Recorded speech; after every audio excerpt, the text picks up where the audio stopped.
नमस्कार बच्चों, मैं आपकी हिंदी अध्यापिका मंजू सिंह आज आपको नवीन पल्लव का पाठ 20 की पुनरावृत्ति कराऊंगी। बच्चों, इस पाठ का नाम है डॉक्टर फादर कामिल बुल्के।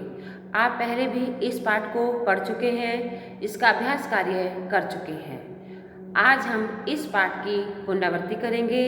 अंत में मैं आपको एक पुनरावृत्ति टेस्ट दूंगी। इस टेस्ट को आपको अपनी कॉपी में लिखना है। इसके आंसर लिखेंगे आप, और वो भी लाइन छोड़ छोड़ कर सुंदर सुंदर राइटिंग में। सबसे पहले बच्चों, मैं आपको यह पाठ समझाने जा रही हूँ। फादर कामिल बुल्के का जीवन अत्यंत प्रेरणाप्रद है। इस पाठ में उनके सन्यासी जीवन, भारत और हिंदी प्रेम को दर्शाया गया है।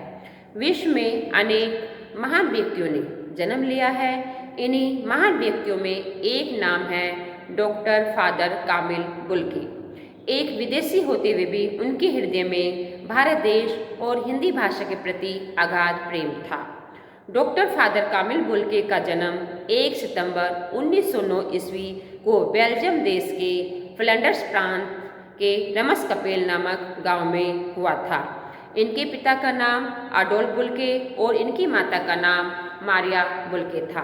इनके पिता अत्यंत धार्मिक और अनुशासन प्रिय थे। इनकी माता अत्यंत भावुक और खुले विचारों की महिला थी। माता पिता के ये गुण कामिल बुल्के को विरासत में मिले थे। विरासत का अर्थ है उत्तराधिकार। इनका बचपन माँ की स्नेहिल छाया में ही बीता, क्योंकि प्रथम विश्व युद्ध शुरू होते ही इनके पिता को अनिवार्य भर्ती के नियम के अंतर्गत सैनिक के रूप में मोर्चे पर भेज दिया गया था। मोर्चे का अर्थ है युद्ध भूमि, मतलब युद्ध होने के स्थान पर। फादर कामिल बुल्के 4 भाई बहन थे। उनके सिवा जूलियन, गैब्रियल और रॉबर्ट बच्चों में सबसे बड़े होने के कारण कामिल माँ को सबसे अधिक प्रिय थे। इनके व्यक्तित्व पर इनकी माता का प्रभाव सर्वाधिक था।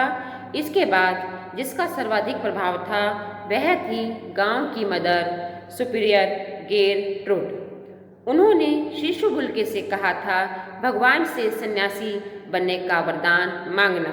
फादर कामिल बुल्के की प्रारंभिक शिक्षा मदर गेरट्रूड के कॉन्वेंट में हुई और मिडिल तक की शिक्षा नगरपालिका विद्यालय में। इसके बाद ये बुर्गे शहर के संत फ्रांसीसी स्कूल में भर्ती हुए।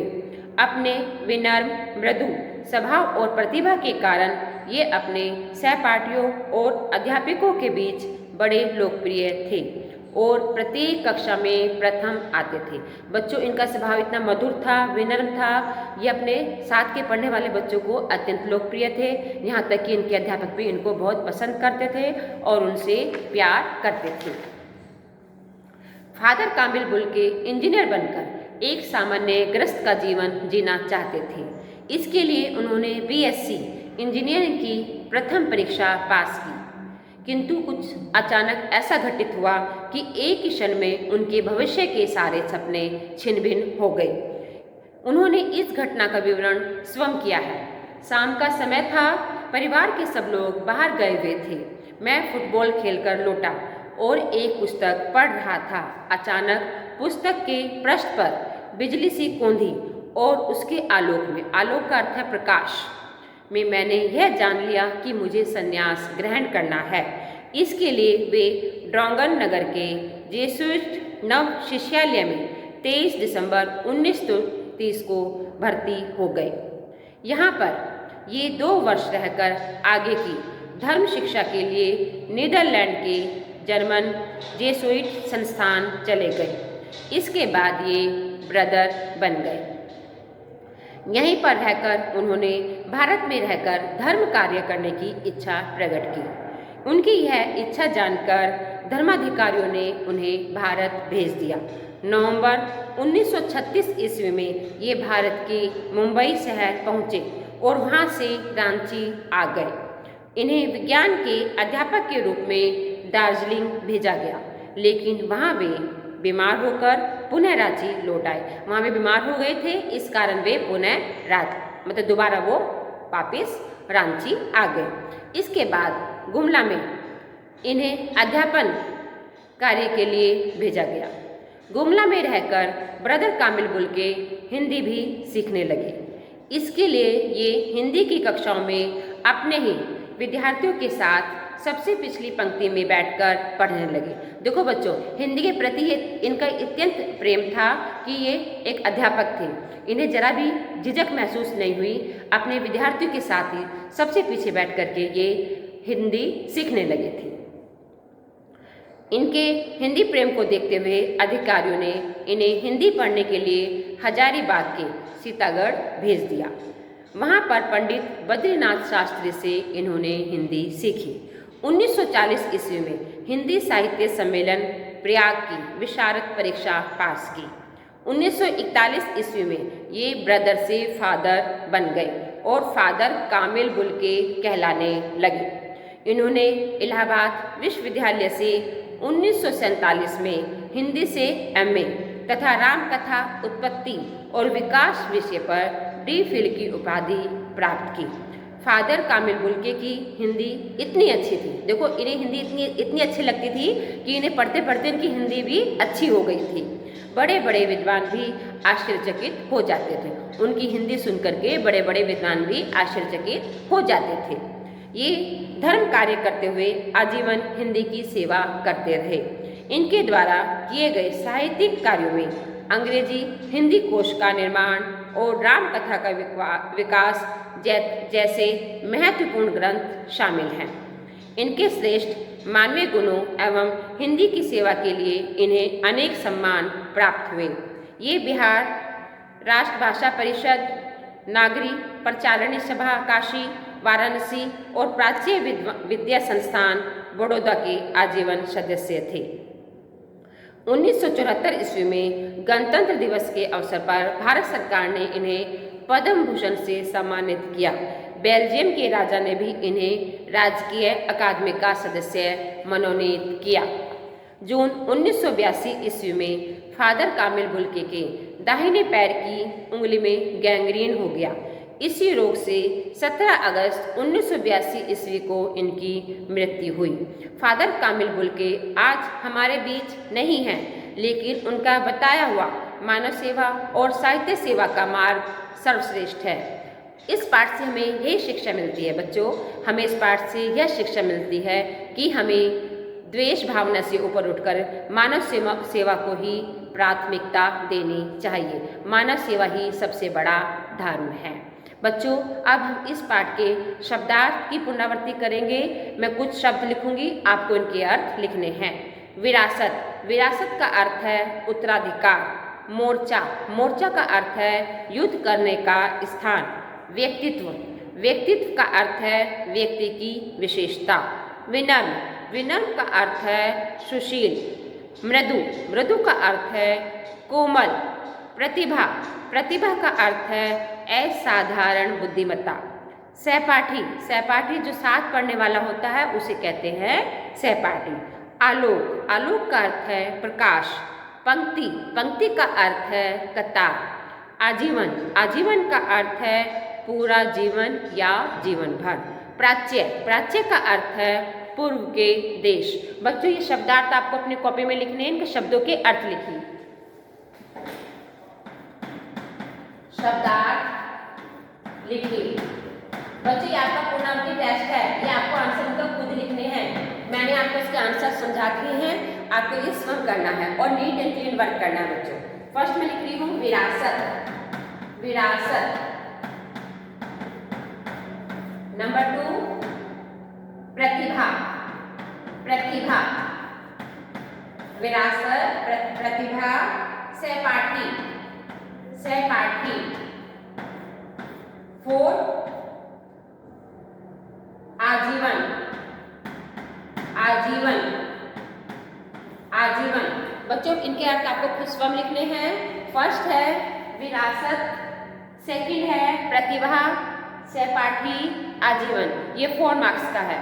इसके बाद मैं आपको प्रश्न उत्तर की पुनरावृत्ति करवाऊंगी। ये प्रश्न उत्तर भी आपको लिखने हैं बच्चों, इसी के साथ मैं दे रही हूँ। उत्तर लिखिए।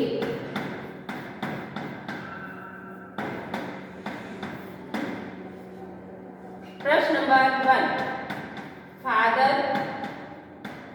कामिल बुल्के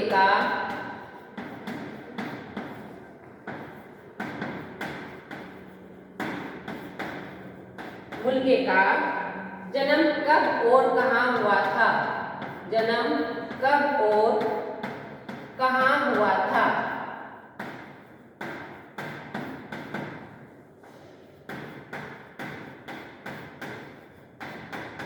प्रश्न नंबर 2, फादर कामिल बुल्के पर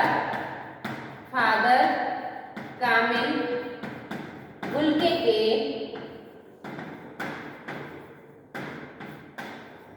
व्यक्तित्व पर किन लोगों का प्रभाव पड़ा? व्यक्तित्व पर किन लोगों का प्रभाव पड़ा?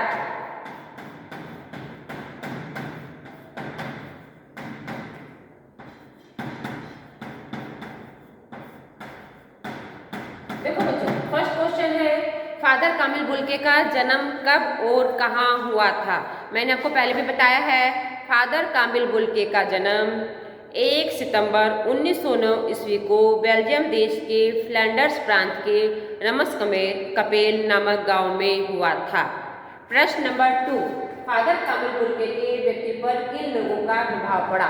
फादर कामिल बुल्के के व्यक्तित्व पर उनकी माता का और उनके गांव की मदर सुपीरियर गेरट्रूड का प्रभाव पड़ा। प्रश्न नंबर 3,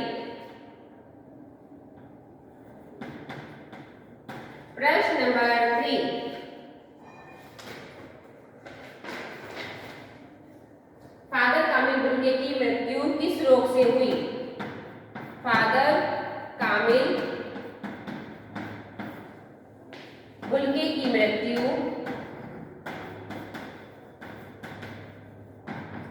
किस रोग से हुई?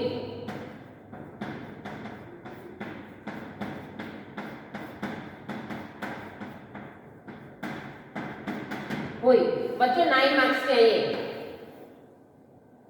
ये 9 मार्क्स के हैं। फादर कामिल बुल्के की मृत्यु गैंग्रीन नामक रोग से हुई। फादर कामिल बुल्के की मृत्यु गैंग्रीन नामक रोग से हुई। बच्चों लास्ट में उनकी पैर की उंगली में गैंग्रीन हो गया था और इसी से उनकी मृत्यु हो गई थी।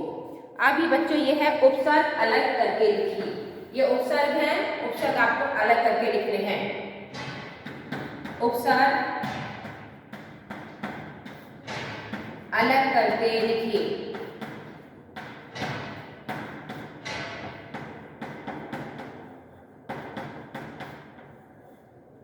फर्स्ट है प्रभाव।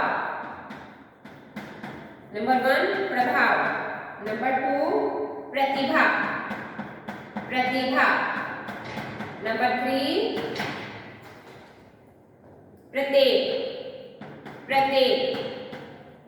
प्रत्येक। बच्चों इसमें आपको उपसर्ग अलग करके लिखने हैं।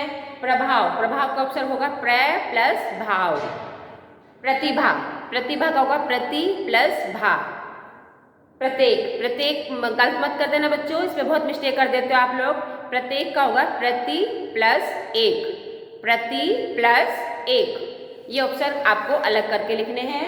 ये 3 मार्क्स का है बच्चों, ये वाला 3 मार्क्स का है। अब हम करेंगे विलोम शब्द। बच्चों आपको विलोम शब्द भी लिखने हैं।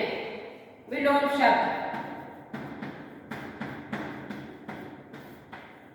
शब्द लिखिए।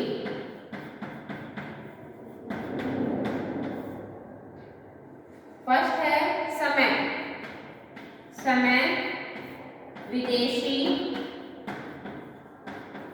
समय, विदेशी, पिछली।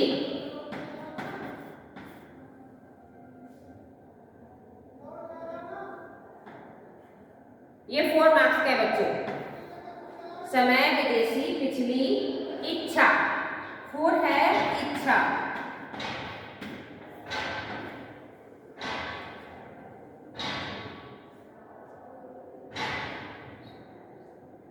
बच्चों ये विलोम शब्द 4 मार्क्स के हैं। समय का विलोम शब्द होगा असमय, विदेशी का विलोम शब्द होगा स्वदेशी, गांव का शहर, इच्छा का अनिच्छा, पिछली का अगली।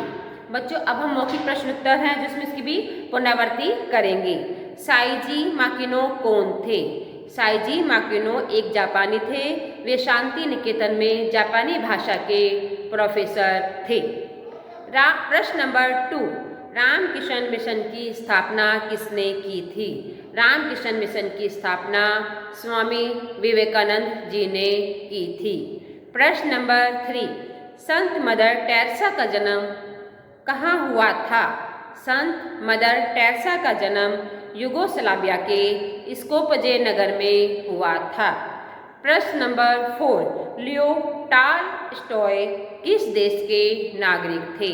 लियो टॉलस्टॉय सोवियत रूस के नागरिक थे। बच्चों जो मैंने ये आपको अभ्यास कार्य दिया है, ये आपको मैंने पुनरावृत्ति टेस्ट दिया है, ये 20 मार्क्स का है। ये टोटल 20 मार्क्स का है। आपको इसके आंसर अपनी कॉपी में सुंदर सुंदर लिखाई में लिखने हैं। और इसके अतिरिक्त बच्चों आपको पोयम भी याद करनी है, जो ओरल टेस्ट, जिसका ओरल टेस्ट होगा वो 5 मार्क्स की आपकी पोयम होगी। 5 की पोयम, 5 की रीडिंग, ये आपको याद करना है बेटा। पोयम आपकी 2 है बच्चों, 5 5 2 10 मार्क्स के हुए, और 10 मार्क्स की आपकी रीडिंग। पोयम 2 है, एक पोयम आपकी 5 मार्क्स की है, इसलिए आपको दोनों पोयम याद करनी है और आपको रीडिंग भी करनी है। रीडिंग तो आनी जरूरी है बच्चों। आप क्या सोचते हो कि हमें याद है और स्पेलिंग मिस्टेक करते चले जाते हो? स्पेलिंग का ध्यान जरूर रखना है। इसके आंसर लिखने के लिए आपको स्पेलिंग का ध्यान रखना है। पहले आप इसके आंसर लिखोगे और फिर इसको टैली करोगे, बुक से टैली करोगे। जो मिस्टेक होगी उस पर सर्कल लगाओगे और उसे 5 टाइम्स लिखोगे। धन्यवाद।